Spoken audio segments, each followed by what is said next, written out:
scores of people are queuing to get food parcels in Olievenhoutbosch and Centurion this morning. Approximately thousands of hungry people turned up to fetch food this morning. Tracking that particular story for us is Newzroom Afrika reporter Sindisiwe Twala. Very good morning to you, Cindy. Thank you so much for returning back with more details on that particular story. I can see right behind you now that there's more police presence with regards to perhaps ensuring safety and people that are adhering to the lockdown regulations. And really, the situation does not turn into a disaster. So about 7 police officers, or cars rather, of police officers are here. We're also seeing a contingent rather of other law enforcement agencies there at the back. You're seeing some soldiers also visible also for that particular reinforcement. We also know that the TMPD, the Tshwane Metro Police, are also here in attendance. But as you can still see at the back, the line continues. So these people here are as close as possible to entering the main gate. Luyanda will show you visuals about how far it is to eventually make it to this gate. So after standing in a queue for about 3 kilometers or so, you eventually get to this particular entrance where you're seeing people being allowed in. And Luyanda's also going to show you there at the bottom. Now there are demarcated lines where people are basically asked to stand before they make their way inside. But it is notable that I think I should definitely add that the moment that we came here in the morning, this was not the case. People were huddled up here in the beginning, just trying to get inside there. Unfortunately, police had to resort to using police dogs in order to disperse the people that were here. And we saw earlier on where the line starts and halfway through that some people have now congregated in the park that we saw earlier on and then are fetched from time to time to come and join this particular line. What's unfortunate, though, is the person or the foundation leader who's the most senior in this particular place had to speak to us to explain the process, what they did to try and alleviate this, because we know that as citizens we also have to be wary about how distribution takes place. We also have to be wary about planning mechanisms. Also in the wake of COVID-19, he wasn't able to come speak to us, saying that the MEC or the acting MEC of Social Development, Banyaza Lesufi, will be with us shortly in about 30 minutes to an hour. That's the information we got. The Social Development head, who's also here, the most senior person, says he's also unable to speak to us until Banyaza Lesufi comes, who will then explain what the process is moving forward.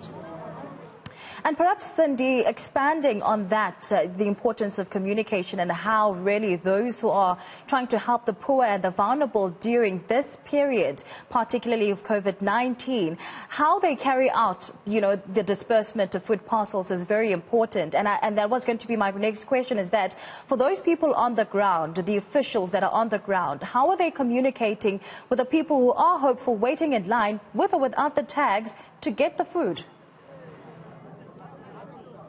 The best thing for me to say while talking is for Luyanda to go back there so that you can see what's happening there by the entrance.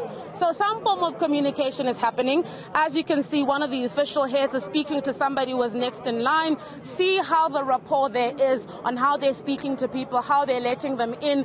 You're seeing it yourself. Eventually, after they've been put through, there's now somebody who is scanning, something that we did not see just over an hour ago. And then they make their way inside where there are those gazebos. So Luyanda will also show you those gazebos, well, what you can see of it. So when they get there, they produce their tag, produce the information that they have an ID or verification document, and then eventually they make their way in those demarcated lines. So they follow that particular line up until the very back where the food distribution eventually takes place. So what we're seeing here is something where after that has been done, after standing for hours, others for a day on end, some saying they've been queued as early as 6 p.m. last night, who slept here even though they have their tags, that is basically what they can expect if they make it past that line.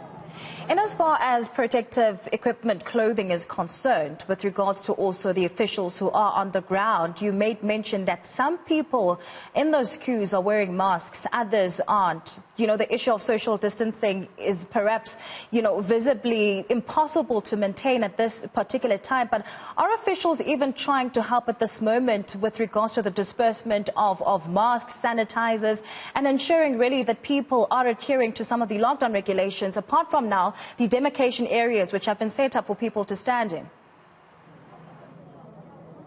So basically, while I'm talking to you, you might be seeing my eyes going side to side. I'm basically trying to spot the number of people here that actually do have their masks.